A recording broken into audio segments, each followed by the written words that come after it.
Ассалому алайкум. Омӯзгори фанни забон ва адабиёти тоҷик Тоҷиев Зафархон.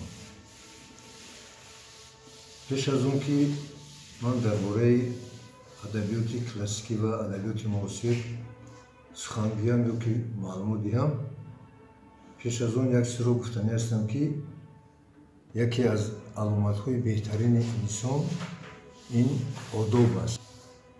ҳусн нест, одоб ҳусн аст. Бинобар ин шоири классики мо Бадриддин Ҳилолӣ таъкид намудааст ки адаб маҷмӯаи ҳусну ҷамол аст, баҳоре дар камоли эътидол аст. ё ин ки Ҷалолиддини Румӣ адаб беҳтар аз моли Қорун бувад, фузунтар зи мулки Фаридун бувад. Ман гуфтанӣ ҳастам ки дар бораи адаб, дар бораи одоб ҳам шоирони классик ва ҳам шоирони муосири мо хеле маълумотҳои барҷастаи пешниҳод намудаанд.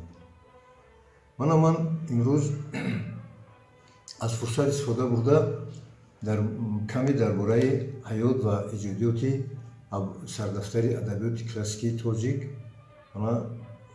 шоир Абу Абдулло Ҷаъфар Муҳаммад Рӯдакӣ як маълумоти кофӣ медиҳам.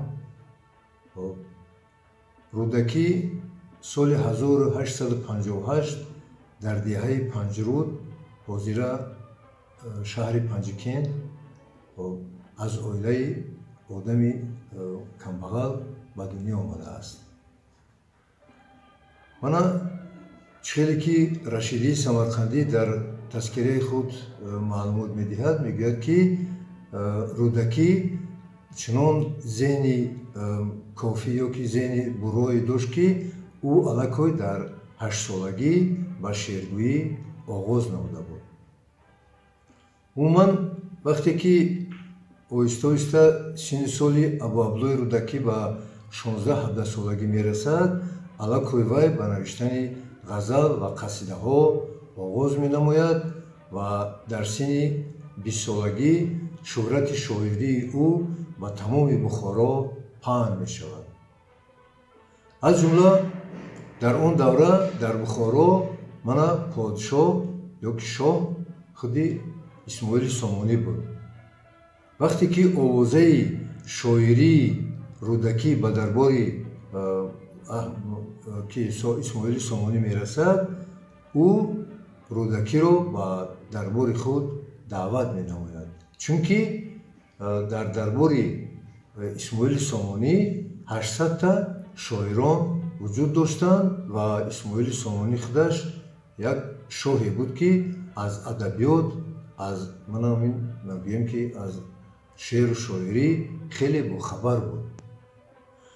Вақте ки шоҳ Рӯдакиро ба дарбори худ даъват менамояд, Рӯдакӣ ба дарбори подшоҳ меравад. Дар он ҷо сардори ҳамаи шоирон худи Балъамӣ буд. Вақте ки Балъамӣ бо худи Рӯдакӣ шинос мешавад, ӯро ба тарбияву таълими худ ӯро мегирад. Хулоса Рӯдакӣ 30 сол дар дарбори Исмоили Сомонӣ хизмат мекунад ва боре Исмоили Сомонӣ вақте ки ҳар сол ӯ ба шикор мебаромад ва боре дар охирҳои умри худи ки Рӯдакӣ Исмоили Сомонӣ вақте ки ба сайёҳат мебарояд ба тарафи мамлакатҳои Покистону Ҳиндустон, дар байни Ҳиндустону Покистон як мавзеъе буд ки дар он ҷо 240 намуди ангур ва дигар намуди меваҳо 2 маротиба дар як сол ҳосил мегирифтанд.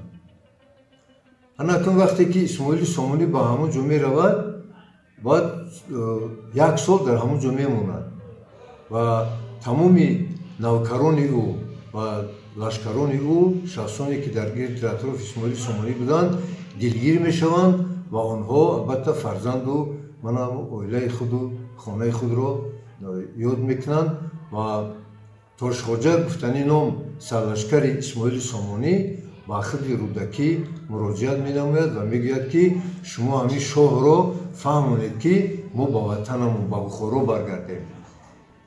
Рӯдакӣ баъд қасидаи бӯи ҷӯи миллионро менависад ва худи як пагоҳӣ дар ҳолати наҳорӣ ҳамин қасидаро ба худи рӯдакӣ ба Исмоили Сомонӣ пешкаш менамояд, мехонад ки мисроҳои аввалини ӯ чунин буд ки бӯи ҷӯи мулён ояд ҳамин, ёди ёри меҳрубон ояд ҳамин, реги омӯ бо дуруштиҳои худ зери поям парниҳон ояд ҳамин. Шоҳ моҳ асту Бухоро осмон, шоҳ назди моҳ назди осмон ояд ҳамин. вақте ки чунин мисраҳоро подшоҳи Исмоили Сомонӣ аз забони рӯдакӣ мешунавад, ӯ як мӯзаашро пӯшида, мӯзаи дигарашонро пӯшида ба асп савор мешавад ва ба тарафи ватани худ Бухоро распор мегардад. мана боз чизи дигаро ман гуфтанӣ ҳастам ки дар бораи иҷодиёти Абдулабдуллои Рӯдакӣ. аз Абдулабдуллои Рӯдакӣ ба мо хеле қасидаву рӯбоиву шеърҳои пурмазмуне то имрӯз боқӣ мондаанд ки дар ҳар як шеъри ӯ, дар ҳар як қасидаи ӯ, дар ҳар як ғазали ӯ албатта мо панду ҳикмат, насиҳат ва тарбияи насли наврасро мушоҳида менамоем. ман дар яке аз рӯбоиҳои худ Абдулабдуллои Рӯдакӣ гуфтааст ки гар бар сари нафси худ амири мардӣ, бар кӯри кар нуқта нагирӣ мардӣ, мардӣ набуд фитодаро пош задан, гар дасти фитодае бигирӣ мардӣ. ман ҳамихел худи Рашидии Самарқандӣ дар асри 14 дар бораи Рӯдакӣ чунин гуфтааст ки гар саре ёбад ба одам кас ба некушоирӣ, Рӯдакиро бар сари он шоирон зебасарӣ, шеъри ӯро баршумурдам 13 100 000, ҳам фузун ояд ҳаме он чунон ки бишмарӣ. маълум мешавад ки мегӯяд ки ман вақте ки 13 маротиба шеърҳои ӯро мегӯяд хондаму таҳлил намудам, шеърҳои ӯ, ғазалҳои ӯ аз 100 000 ҳам зиёд буданд. ҳамин тавр дар бори Исмоили Сомонӣ қувваҳои реаксионӣ пайдо мешаванд, яъне душманони Рӯдакӣ пайдо мешаванд ва душманони ӯ ба чашмаш мил мекашанд ва чашмони Рӯдакиро кур менамоянд ва дар охирҳои пиронсолагӣ Рӯдакӣ бо ҳамун чашмони нобинои худ ба ватани худ ба деҳаи Панҷрӯд бармегардад. бисёр ривоятҳое ҳаст. ҳатто дар яке аз ривоятҳо ман вақте ки хондам, дар он ҷо чунин оварда шудааст ки мана вақте ки Рӯдакӣ аз дарбои Исмоили Сомонӣ меояд, ӯ шахси доро буд ва ӯро 40 канизак дар гирду атрофаш 40 канизак ба ӯ хизмат менамуданд. баъди аз дарбори Исмоили Сомонӣ бо чашмони нобино ба зодгоҳаш баргаштан, Рӯдакӣ қасидаи шикоят аз пириро менависад ва дар он чунин мисраҳо сабт шудаанд. маро бисуду фурӯ рехт ҳарчи дандон буд, набуд дандон лобал чароғи тобон буд, сапеду симзада буду дуру марҷон буд, ситораи саҳрӣ буду қатраи борон буд.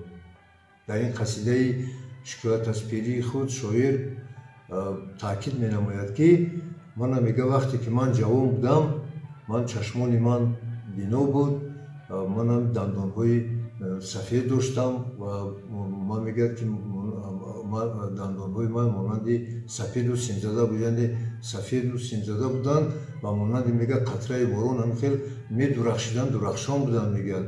лекин имрӯз мегӯяд ман дар ҳолати ҳамин пирӣ, яъне дар ҳолати сину сол рафтаам, ман нобино шудам ва ӯ аз ҳамон душманоне ки дар дарбор ба ӯ ман ҳамин зарари худро расонида буданд, аз ҳамон замона, аз ҳамон душманони худ ман ҳамин қасидаи худ шикояти худро ва арзи худро нишон додааст. асосгузори адабиёти классикии тоҷик Абу Абдуллои Рӯдакӣ соли 1941 аз олам чашм мепӯшад ва ногуфта намонад ки аз мана Абу Абдуллои Рӯдакӣ то имрӯз ба мо як қатор асарҳо аз он ҷумла рубоию, ғазалу, қасидау ва дигар асарҳои насрӣ боқӣ мондааст.